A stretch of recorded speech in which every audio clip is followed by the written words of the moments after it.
como podem crer se ainda não ouviram? E como podem ouvir se não houver quem pregue? E como pregarão se não forem enviados?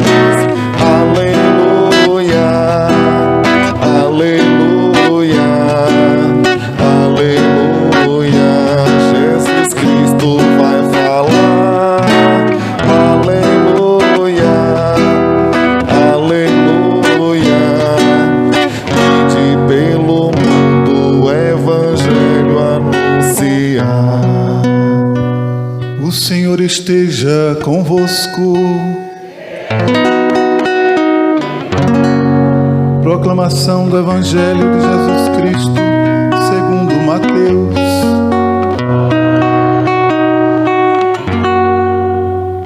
Naquele tempo, os fariseus fizeram um plano para apanhar Jesus em alguma palavra. Então, mandaram os seus discípulos, junto com alguns do partido de Herodes, para dizerem a Jesus: Mestre, sabemos que és verdadeiro e que de fato ensinas o caminho de Deus. Não te deixas influenciar pela opinião dos outros, pois não julgas um homem pelas aparências.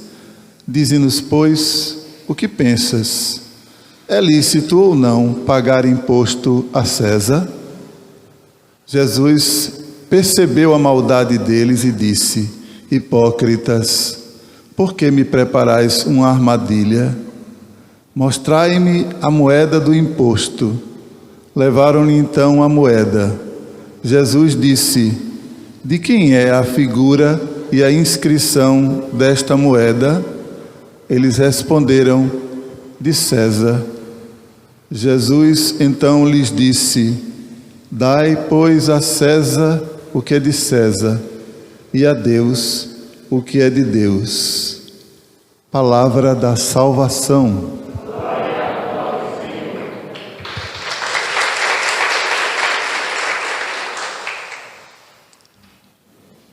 Vejam, as leituras de hoje, elas têm frases e mensagens bem fortes e objetivas para nós.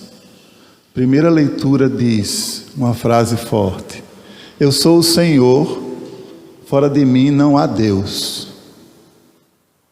Digam essa frase: Eu sou o Senhor, fora de mim não há Deus. Então a gente tem que levar isso em nosso coração, em nossa caminhada. Fora do Evangelho, fora da palavra, fora de Jesus, não há Deus. Então, pressupõe que a nossa vida é uma escolha, porque no fim do Evangelho também vai dizer: dai a César o que é de César e a Deus o que é de Deus. Existe aquilo que é o humano, do homem, das coisas que a gente produz, e existe aquilo que é verdadeiramente de Deus, do qual aquilo que o homem produz pode pertencer e pode ser das coisas que vêm de Deus, desde que guiado pelo Espírito Santo, como diz na segunda leitura. Veja que amarração interessante. Paulo vai falar que agradecer aquele povo por tudo aquilo que eles fazem em nome de Deus, e diz que agradece também porque a palavra chega até as pessoas por conta deles, por conta das pessoas. Mas principalmente que torna a palavra plena é que ela chega, mas ela vem com a força do Espírito Santo.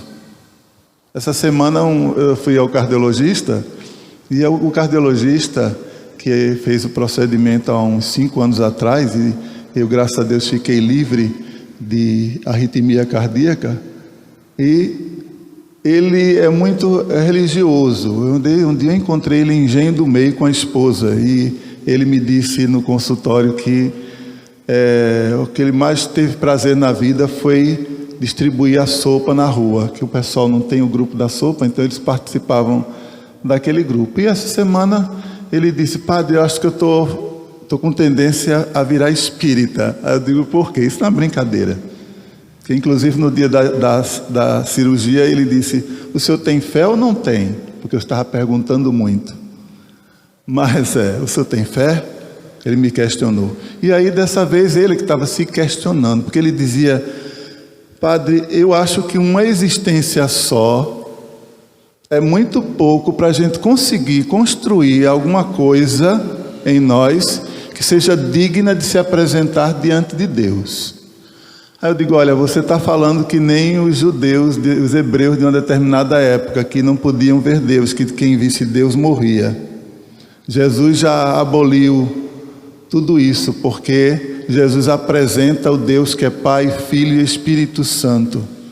E que pela força do Espírito Santo, pela misericórdia de Deus, pela graça de Deus, é que nós não temos ninguém. Eu digo: se você, mesmo que você se torne um espírita e acredite em reencarnação, você pode se reencarnar infinitamente, você nunca vai ser um ser humano que possa dizer: eu construí algo por mim mesmo, sozinho, que seja digno de se apresentar diante de Deus.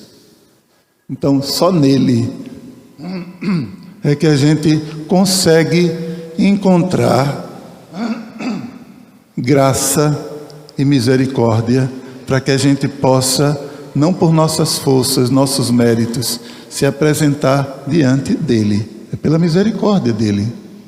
Então, quando ele diz hoje na primeira leitura que eu sou o Senhor, fora de mim não há Deus, é dizer para a gente que aquilo que a gente já bate aqui muitas vezes, mas que não é o suficiente. Quantas vezes a gente falar que a gente deve buscar o reino de Deus e todas as coisas vos serão acrescentadas, mas que isso não vem de nossa própria força, e sim da misericórdia dele. Então é buscar nele essa força e essa misericórdia que vem do Espírito. Você prega a palavra, mas a palavra não é tua. Então tem que pedir ao Espírito Santo, toda vez quando eu venho começar aqui, antes de começar, é isso que eu peço no altar: que o Senhor Deus me inspire para que eu possa falar não a minha palavra, mas a tua palavra, porque a palavra de Deus como diz próprio Jesus, não é que seja feita a tua vontade e não a minha, porque a tua vontade é a justiça verdadeira. Então busca em Deus, não busca nas outras coisas. Às vezes a gente vive em discórdia em casa, a gente vive em discórdia na rua, a gente vive em discórdia conosco mesmo, porque a gente busca na inteligência e no intelecto humano apenas, nas nossas próprias forças. Mas a gente tem que buscar em Deus, e em Deus a gente vai encontrar muitas vezes Ele nos dizendo: você está errado, isso que o outro está fazendo também é errado, isso que o mundo está fazendo é errado. E aí você tem que saber distinguir o que é de Deus e o que não é, para que você não caia em armadilhas. Até na própria religião nós vivemos caindo em armadilhas. Por isso que a gente pula de galho em galho, porque a gente tem que buscar a essência das coisas nas coisas e não nas pessoas, porque todos nós somos falhos, seres humanos falhos. Quando a gente busca nos outros, eu vou para a missa porque o padre fala muito bem, ou o padre anima, ou o padre pula, ou o padre faz isso ou faz aquilo. A missa é animada, então eu não estou indo para a missa, eu estou indo para um descarrego ou sei lá, uma sessão de aeróbica ou qualquer coisa que o valha. Não estou fazendo crítica às pessoas, eu estou dizendo apenas que a gente, quando vai para a missa, a gente vai por quem? Por Jesus. Vai buscar na sua palavra aquilo que é o nosso alimento. Hoje no Salmo, se eu não me engano, a família das nações, né? Dai ao Senhor poder e glória. Aí eu fiquei me perguntando, o Senhor já não tem poder e glória, por que a gente tem que dar a Ele? Será que o Salmo, o refrão está errado? Mas não está não. O Senhor tem poder e glória, mas é necessário que a gente viva esse poder e essa glória. Porque a glória e o poder de Deus não é aquele tipo de poder que a gente está acostumado, os homens e mulheres se degladiando por ele, para ser maiores do que os outros.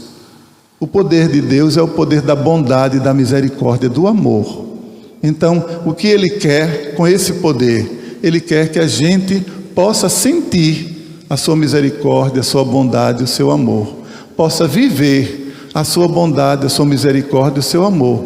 Por isso que diz, ó família das nações, dai ao Senhor poder e glória. E até o termo, ó família das nações, nos leva a gente não ver o termo família apenas como minha família, meus filhos e meus pais, mas família das nações. A gente vê família como isso aqui, olha, nós somos de várias casas, de vários lugares, de várias realidades, mas Deus nos chamou a todos, e todos os que estão aqui, os que estão em casa, somos de Deus, pertencemos a Ele, somos da família dEle. Então precisamos, nós que somos da família dEle, família das nações, dai ao Senhor poder e glória. E como é que a gente dá ao Senhor poder e glória?